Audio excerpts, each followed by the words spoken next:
Gypsy Rose Blanchard has been lying to everyone.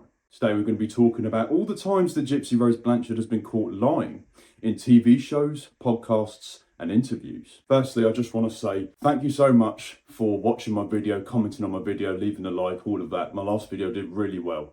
And hopefully this one does too, because we're going to be covering another set of lies that she's been caught up in. I also want to say thank you to everyone who told me to watch Becca Scoops. I watched quite a few of her videos, and basically what I'm going to do is I'm going to list out all of the lies that I learned from that video, and I'm going to talk about it. I'm not going to go through every single thing that Becca Scoops has gone through because, to be honest, she's made so many videos it's hard to watch them all. And I also don't want to copy her channel, do you know what I mean? So yeah, without further ado, let's get into it, shall we? At 19 years old, she got with a man called Dan Glidewell, who was in his 30s. She became obsessive over him, and eventually their relationship turned from friendly to sexual. She introduces him to BDSM and roleplay. Basically, they would send explicit photos to each other. In her head, she thought that her and Dan were in a relationship. However, Dan denied this, which ultimately leads to the first lie that Gypsy has been caught telling. She said that Nick Godejohn, was the one who introduced her to BDSM and roleplay. But this simply isn't true. She actually was the one who introduced BDSM and roleplay to a man called Dan. Not the biggest lie in the world, but it's still a lie. And I learnt this in the comments section of my last video. Years prior, she actually tried to shoot her mum 10 times with a BB gun. And her claim was she didn't know it wasn't a real gun. So basically what you're saying is you thought it was real then. This girl's so bad at lying, because she's good at lying, but she's not good at covering it up. Do you know what I mean? She literally thought that she was shooting her mum 10 times with a real gun. Oh right, that'll make you look really good to the eyes of the people, won't it? Apparently, a neighbour overheard her screaming angrily at Dee Dee, her mum, which just shows that she didn't have much fear of her mum.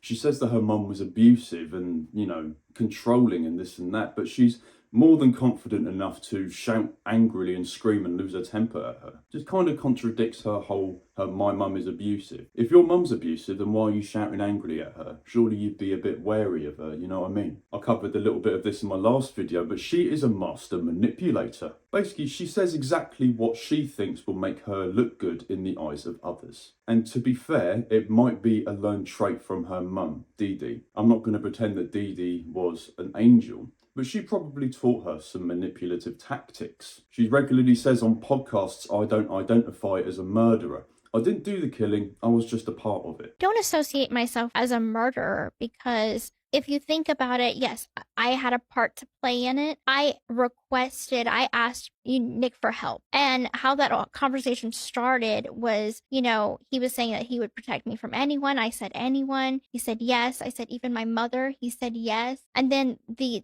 plan kind of formed from there. But he's the one that did the actual kill, not me. I can't kill anyone. That's why he's in trouble to begin with, because he's the one that did it. So when they say I'm a murderer, I don't identify as that. Oh, right, yeah, that's fine, yeah. As long as you weren't the one who did it, then that's fine. If you actually kill someone with your own hands, that's bad. But if you ordered someone to do it, oh, that's fine, I'll forgive you. And she says, I don't identify as a murderer. Well, that's a shame. You are a murderer. It doesn't matter what you identify as. You are what you are. Sorry, end of discussion there. When she got out of prison, she tried to leverage her infamy to meet Taylor Swift at a Chiefs game. However, the parole said no. They said she had to move from Missouri to Louisiana. She will then play victim about it on a documentary. And this is funny. Do you know what she says? She says she's just another average bear, trying to be relatable and to seem like innocent. A murderous average bear, if you ask me. Also, bears do tend to be murderous. So maybe she is an average bear. Of all the animals to pick to compare yourself to, you compare yourself to a bear. An animal that is so violent and murderous. Yeah, nice choice of animal there, mate. This isn't necessarily a lie, but let's get into her relationship, shall we? Firstly, she was with Dan Glidewell. Then she moved to Ken Urquhart. Then moved to Ryan Anderson. And then they all fall apart. She loves making them jealous, she said. Perfectly reasonable characteristic of a nice person, am I right? Cheating on someone, making them feel jealous?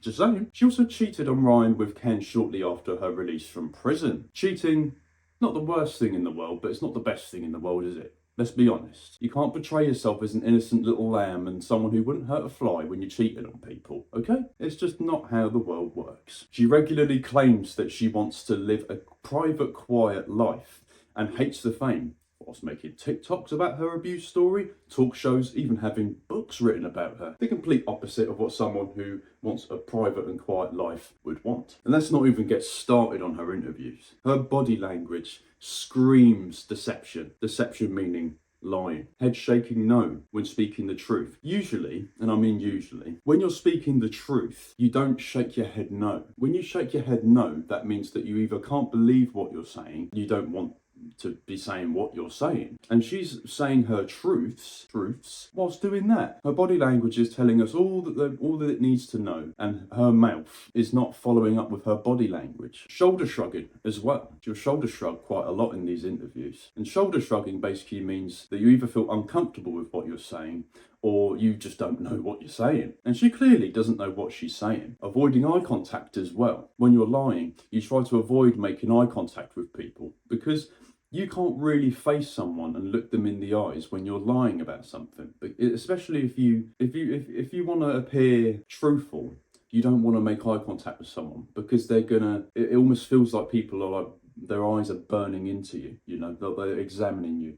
And that can make you feel uncomfortable, especially when you're trying to think of things to say when it's not the truth. And above all else, she'll oversell her innocence to the audience, basically looking at the audience to see if they're buying her lies. And she does this quite a lot in her interviews. And during these interviews, she'll occasionally glance at the person that she's talking to and demonstrate what is called duper's delight. Duper's delight is a term from body language and psychology, where a small smirk or a small smile will appear on someone's face when they feel like they're getting away with a lie. Basically, when they feel like their lie's been believed, it'll make them feel good. And Gypsy does this all of the time, constantly in a duper's delight. I'm going to push it a little bit, but her eyes are almost dark. They're like sinister eyes. Not an innocent flower petal like she claims to be. Like, have you ever met people that are just rotten eggs in life? Usually, you can tell if someone's a bit of a rotter. If you look in their eyes, if their eyes have a darkness to them, if they almost look a bit like, there's something a bit off with their eyes, that's usually a telltale sign that someone is a bit of a rotter. Or even not even just a rotter, maybe just a bit weird. And Gypsy has these eyes. She has this weird, dark sort of oblivious eyes. You can see that it's not all good in there. She acts like she wouldn't hurt a fly, but let's be honest, if she was a cat, she'd hurt a whole generation of flies, let alone hurt one. Let's talk about the dog leash story, shall we? She claimed that she tried to run away, but she got caught by Dee Dee, then was chained to the bed using a big dog leash. They didn't even have a big dog. They literally didn't have a big dog. Only two cats, Boo Boo and Moo Moo. Sorry. What the fucking kind of name is that? Boo Boo and Moo Moo. Come on, don't call your cat Boo Boo. Anyway, the sheriff's department did a search of the house and found no dog leash. Well, that doesn't add up, what she says. They literally didn't even find a dog leash, right? A dog leash is a random thing to throw away, do you know what I mean? You wouldn't think if you feel like you're going to get caught with something, you're not going to be like, oh, I'll just throw away the dog leash. Yeah, that'll make me look innocent then. In some interviews, she'll call Nick Godejohn her saviour, but at the same time she'll constantly trash him, accuse him of SA, and says he deserves to be in prison for life despite acting on what she asked him to do. So which one is it? Is he your saviour or is he a trashy human being? You're going to have to make your mind up, love. She literally said in a Dr. Phil interview, she said, yeah, I made him kill my mum, but I didn't put a gun to his head. He was more than happy to do it. Yes, he was probably happy to do it, but that's probably because you spent months and months of pushing this victim narrative onto him and manipulating him constantly, gaslighting him, etc. Obviously he was going to do it happily because you had him wrapped round your finger, love. She also said in the same interview, and that's why I hate him, because he could have saved me by calling the police and saving me from that situation. Again, ridding herself of any blame, really. I mean, she does this all of the time. It's never my fault, it's always someone else's. She literally told him to kill her mum, but then she hates him because he didn't choose the right decision. Right, okay. So it's okay for you to tell your boyfriend to kill your mum, but it's not okay for him to actually do it. Oh, okay. Yeah, fair enough. I'm glad you cleared that one up for everyone. She said in her book, her mum was scared of her because of her tendency to violence. So she was a scared abuser then. Yeah, that makes sense. Okay, now we're going to touch on something that's very dark and very disturbing. So Viewer discretion here. Gypsy and Nick's horrific future plans for their daughter. They both wanted Nick to take their future daughter's virginity, aged 13. Gypsy admitted this in some interviews. Nick also used to call Gypsy little girl in their sexual conversations. And to be honest, Nick is not a good man. No. He's most probably a paedophile. He agreed to take his daughter's virginity, his future daughter's virginity, when she was only 13 years old. Dark, horrible, fucking twisted shit there. And then, like, to call Gypsy little girl in their, like, sexual combos, it's, cringing a bit. I don't know what to do. Anyway, let's move on from that. Gypsy has said numerous times that she missed her mum, hate her, or forgave her, depending on the interview really. While this could reflect emotional trauma and complexity, some see it as a way of controlling public perception and being a bad liar. Yeah, so basically, do you hate her? Do you forgive her? Do you love her? Which one? Which one? I can understand that, like, when you've been in an abusive relationship with someone, there's all sorts of different emotions there. You can look back and think, oh, I feel bad for them. Oh, I miss them. I hate them. Do you know what I mean? But it's been a long time since this has happened, and you think that she would have at least come to terms with what has happened and been more consistent with her emotions towards it, but apparently not. It just shows that she hasn't looked back that much and hasn't reflected on what happened, which is not a good thing really. She claimed she was in a wheelchair because of her disabilities, but she knew she could walk. Maybe her and Dee Dee decided to put her in a wheelchair so that she could get free trips to Disneyland and a house. Not the most stupidest thing. I mean, there's loads of people that take advantage of that sort of stuff. I mean, obviously if you're actually in a wheelchair and you need it, then that's fine, obviously. I mean, you're more than welcome to have a free trip to Disneyland, but I'm talking about the people that fake it. And there are more people out there that fake this kind of thing than you would think. She maintained a story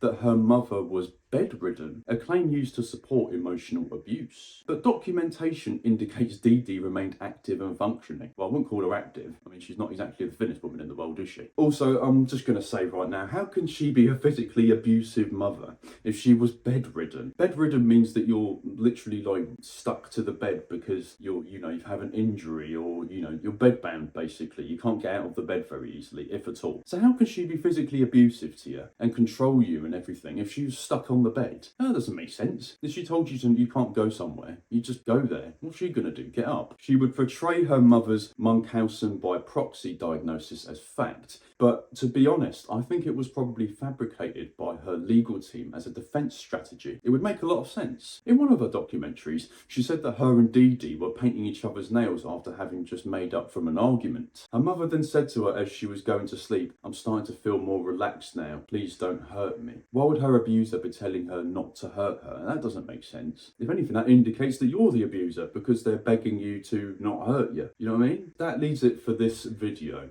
I know it's a shorter one, but I'm sort of backed up for time really. Again, thank you guys so much for the last video. That was brilliant. I mean, to get that amount of comments, that amount of likes, and welcome to all the people that have just subscribed to me. I can cover this case quite a bit more. There's so many lies that she's been caught up telling, so I can make loads of different videos on this if you guys would like me to. I'm also just going to say that I'm not going to copy Becca Scoops, as I feel like copying someone else's YouTube videos is a bit frowned upon. And if you're wondering why the audio sounds bad again, it's because my microphone's being a twat again. It's not just the microphone as well. I've got I've basically got no storage on my laptop. I'll fix it eventually, but to be honest, I've been quite enjoying just setting up the camera and just not having to worry about connecting the audio and stuff. It's been quite nice actually. So anyway, what do you guys think about this case? What do you think about everything I've covered in this video?